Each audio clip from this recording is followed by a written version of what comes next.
Gabon HD. Bienvenue sur Gabon HD, votre chaîne d'information incontournable. Dans un contexte où les espoirs et les inquiétudes se mêlent pour l'avenir du Gabon, des voix s'élèvent pour analyser, critiquer et proposer. Aujourd'hui, nous vous présentons un discours percutant de Daniel Mangara, une figure de la réflexion politique gabonaise. Son analyse est sans détour, sa critique incisive, Brice Oligui Nguema, présenté ici comme un président brouillon, un homme qui semble naviguer à vue, multipliant les erreurs et confondant action et improvisation. Que veut réellement dire Daniel Mangara? Pourquoi cette prise de position aussi directe et sans concession? Restez avec nous pour découvrir ce discours qui ne manquera pas de provoquer débat et réflexion.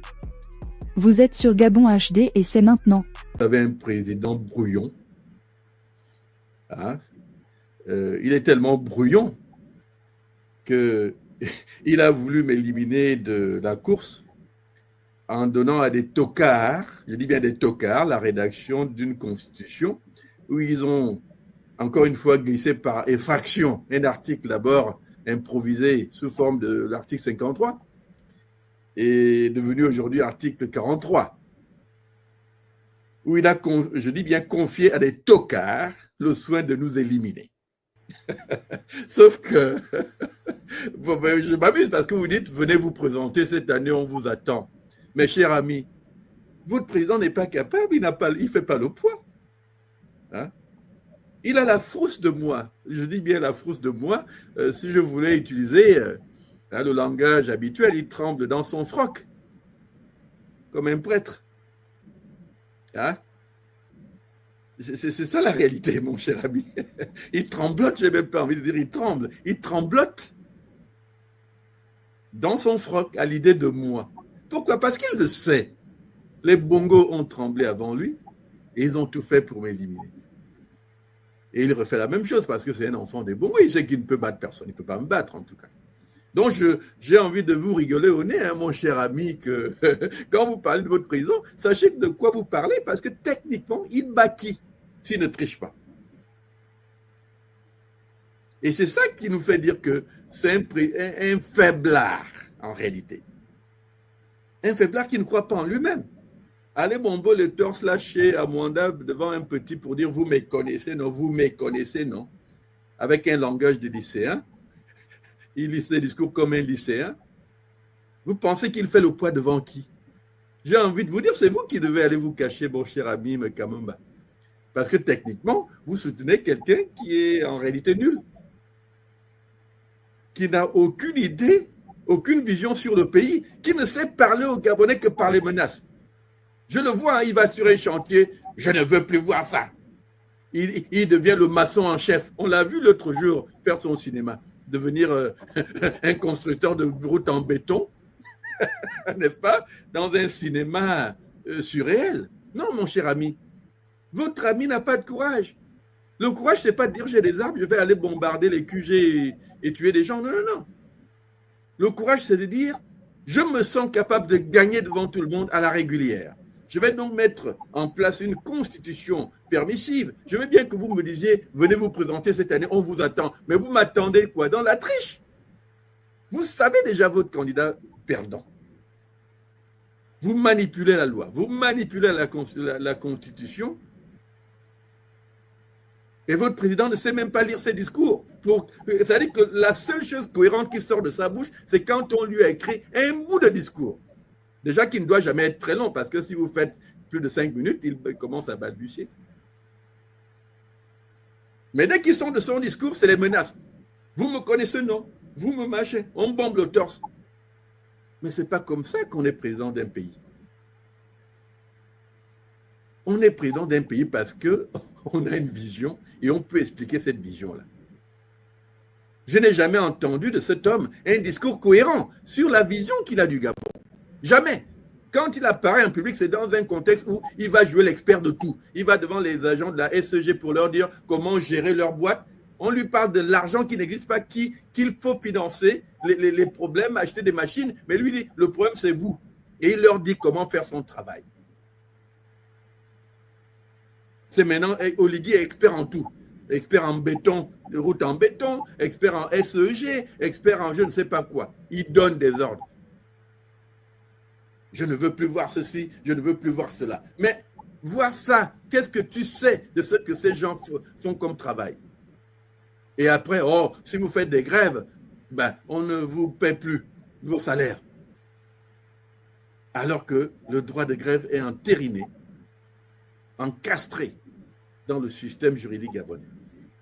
Donc j'ai envie de dire, moi je rigole avec de votre candidat, je serai contre lui et je ne sais pas où il fera le poids. Maintenant, si vous pensez qu'il peut faire le poids, invitez-lui à un débat avec moi. On en fasse de la gnognotte en live devant les Gabonais pour montrer son inculture. Il n'est pas président qui veut. Hein. Donc j'ai envie de dire, moi j'ai pitié de vous, monsieur Mekamumba, parce que vous venez vanter qui là, c'est du vide. Votre président n'a pas peur. Cette peur a été montrée dans sa charte. Il a d'abord éliminé ses propres amis du CTRI, Arbel-et-Chambrier, machin, parce qu'il se dit, bon, ceux-là me dépassent déjà de très loin. Donc il fabrique une charte pour les exclure. Ensuite, il complote et concocte tout un dialogue national avec un seul objectif. Vous pensez que c'était contre les étrangers alors que lui ne visait que cet article 53 devenu article 43 qui disait on doit maintenant éliminer ceux de la diaspora là. Et comme Mme Adibé le dit souvent, il préfère nuire aux droits citoyens de toute la diaspora pour éliminer une seule personne. Moi, parce qu'il sait qu'en réalité, qui dans la diaspora est prêt, hein, qui a la traçabilité. Le mouvement Bongo doit partir exister depuis 1998. Il est devenu Congrès des citoyens libres aujourd'hui. Mais ça ne veut pas dire que nos méthodologies ont changé. Nous restons les mêmes. Mais tout comme les Bongo, il a la fausse de Daniel Megara parce qu'il sait que, les Bongo n'ont jamais pu me corrompre. Lui ne pourra donc plus, pas me corrompre non plus. Donc, techniquement, à ce niveau-là, il sait que la voie est fermée. Alors, qu'est-ce qui lui reste? La fausse. Merde, s'il vient se présenter, on est foutu. Il va nous enlever le silure de la bouche. Hein? On ne pourra plus se partager le gibier. Donc moi je dis, si vous savez que votre gars est capable, allez lui dire d'enlever l'article 43, d'être permissif tout simplement. Il a encore le temps. Ils ont modifié la Constitution. Ils sont en train d'essayer de manipuler le code électoral en ce moment. Mais si vous sentez que votre gars est capable, dites-lui. Ramener cet article à ce qui existait en 91 dans la Constitution du 26 mars 1991, qui était permissive de toutes les candidatures pour que justement je l'affronte à armes égales, ou plutôt à bouche égale. On verra la bouche de qui parle plus, la bouche de qui fait plus mal. Lui ne peut pas me faire mal, il va venir balbutier, c'est vous me connaissez, c'est tout ce qu'il peut faire comme discours. Il menace. Moi, je viendrai vendre une vision du Gabon de demain, une vision du Gabon de la dignité, une vision où chaque Gabonais, jouissant de tous ses droits, pourra s'accomplir parce que nous allons créer un contexte permissif de la libre pensée, de la libre entreprise, du libre accomplissement. C'est-à-dire le Gabonais doit aller vers cette fierté réelle qui découle du fait que le pays est bien géré, il se sent fier de son pays et il trouve dans ce pays-là les outils qui lui permettent de s'accomplir où qu'il soit. C'est ça la réalité. C'est ça la réalité. Mais Oligui va vous aligner quelle vision? S'il n'a pas un discours écrit, il va vous faire quel discours? Vous me connaissez, non? C'est tout ce qu'il sait dire. Oh, ne me critiquez pas parce que moi je suis blindé. Voilà les discours d'Oligui. Oh, le seul parti qui doit exister au Gabon, c'est nous. En réalité, il est formaté, rien que pour des formules, on va dire mécaniquement orientées vers la dictature, le despotisme, l'autoritarisme. Mais ce n'est pas comme ça qu'on amène la félicité dans un pays. Nous avons conclu dans cette émission que Oligui est en train de mettre en place un gouvernement de peureux qui ont peur de la transparence, qui ont peur de la vérité, qui ont peur de la compétence. Face à vous, il n'aligne que la fausseté. Mettre en place une gouvernance de faussaires, avec un gouvernement composé de faussaires qui commence son règne avec un faux coup d'État. Ensuite, vous annonce une fausse chronologie électorale qui ne respecte pas. Vous organisez un faux dialogue national, vous organisez un faux référendum, et maintenant, va vous organiser une fausse élection. Vous voyez, le filigrane de tout ça. Faux. Moi, ce que je vois, c'est que, monsieur, on va essayer de le dire tout à l'heure, hein, on a des rumeurs qui disent que il veut aussi anticiper l'élection comme il a anticipé le référendum. Vous voyez, il vous donne un chronogramme, mais il ne le tient pas exactement comme c'était prévu. Tout le monde avait dit l'élection c'est août, maintenant on nous dit c'est mars. Tout le monde avait dit le référendum c'est décembre, mais il l'a fait en novembre. Et qu'est-ce qu'il a fait? Il vous a donné quoi? Une semaine pour se préparer, n'est-ce pas? Une semaine pour organiser une élection importante. Il a tout bâclé. Parce que dans le bâclage, on triche mieux. Et aujourd'hui, on vous parle d'un code électoral aussi bâclé qu'on a fait en 15 jours, des révisions électorales qu'on vous donne pour un mois, pour un pays où on aurait normalement dû effacer tout ce qui existait auparavant comme liste électorale pour recommencer à zéro. Et ça demandait au moins 2 à 3 mois de travail. En réalité, basé sur un recensement de la population. En réalité, on n'aurait pas dû aller à cette élection sans recensement de la population. Mais ils ont, techniquement, bâclé là-dessus, ils ont botté en touche sur ce truc. Vous ne savez même pas combien de Gabonais existent aujourd'hui, mais vous allez faire une liste électorale basée sur quoi? Basée sur quoi? Et donc, cher monsieur Mekama, j'ai envie de vous dire, si vous avez Oligui comme candidat et que tout se passait à la régulière, il perdrait. Parce qu'en fait, Oligui a perdu de sa popularité. Oligui sera, j'ai envie de dire, un candidat brouillon pour une vision brouillonne du Gabon. Un candidat qui triche parce qu'il est incapable d'affronter à la régulière ses adversaires. Et dans cette brouillonnerie, il va diriger le Gabon de manière brouillonne s'il se maintient. Et voilà pourquoi on doit lui barrer le chemin. Et sur ce-là, j'ai envie de dire que le pouvoir d'Oligui, monsieur, on va effleurer cette idée, n'est pas encore assis. C'est-à-dire que nous avons encore la possibilité de désarticuler ce système-là, d'évincer ce système. Parce que, voyez-vous, dans ces temps, ce sera impossible. Mais là, on peut encore évincer ce système, Oligui. Parce que c'est encore le système Bongo qui est en place, en fait. Devenu système Oligui. Mais on peut encore l'évincer parce que les mêmes réalités, elles sont là. Oligui n'est pas populaire et chaque jour qui passe lui fait perdre de cette popularité-là.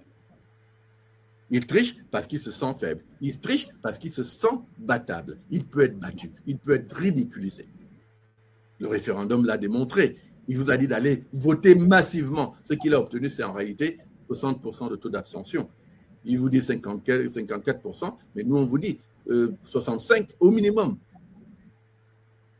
de taux d'abstention réel à ce référendum. Les Gabonais ne se sont pas déplacés pour entériner en fait leur propre mort. Il leur a demandé de voter une constitution qui est leur propre mort. Donc en réalité, il voulait imposer en trichant, un peu comme Ali Bongo l'a fait, Oligui triche de la même manière.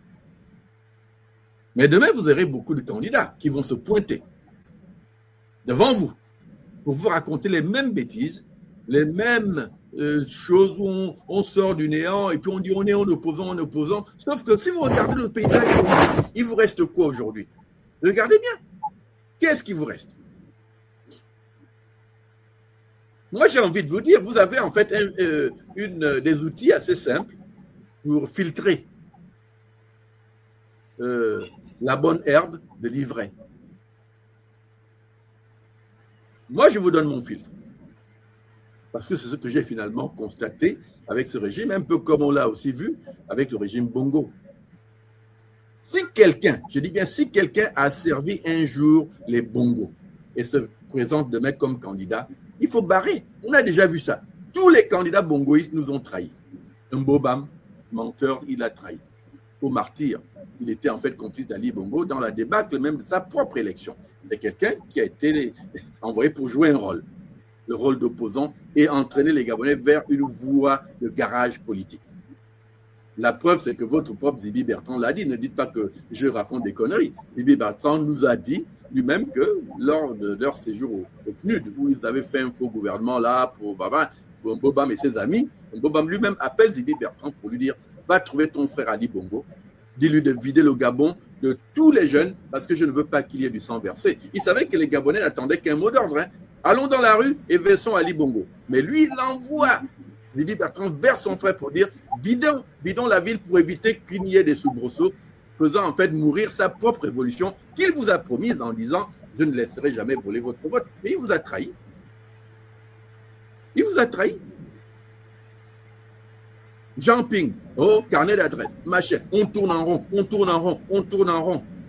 Tout ça pour encore et conduire le peuple gabonais. Jean Ping, moi je dis, ça c'est la théorie de M. Omba d'ailleurs, que ça c'est les gens que les Bongos envoient souvent jouer le rôle, et conduire les Gabonais et les amener toujours vers la voie de garage où il n'y aura jamais de révolution, il n'y aura jamais de plan B. Voilà la réalité.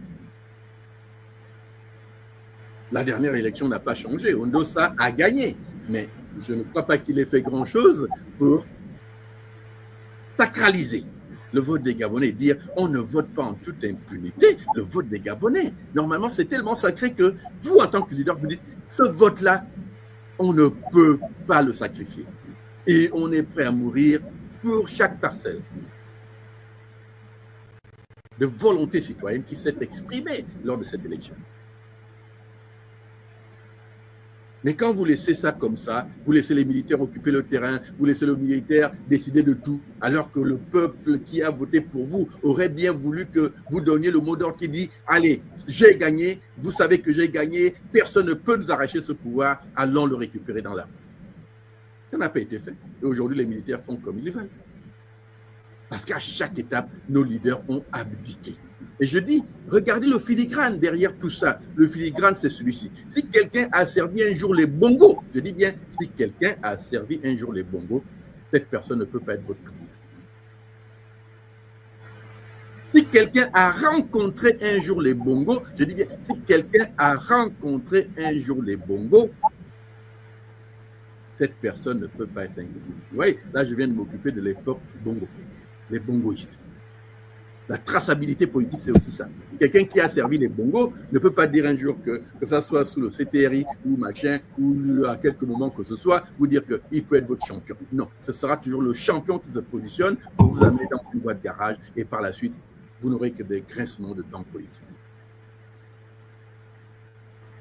Maintenant, nous sommes à l'ère du CTRI, qui est aussi la continuité du bongoïsme. Mais je répète la même chose. Si quelqu'un a servi au Liguingema en quelque capacité que ce soit, et demain vous dites qu'il est candidat ou il est candidat, cette personne ne peut pas être votre candidat. Gabon HD.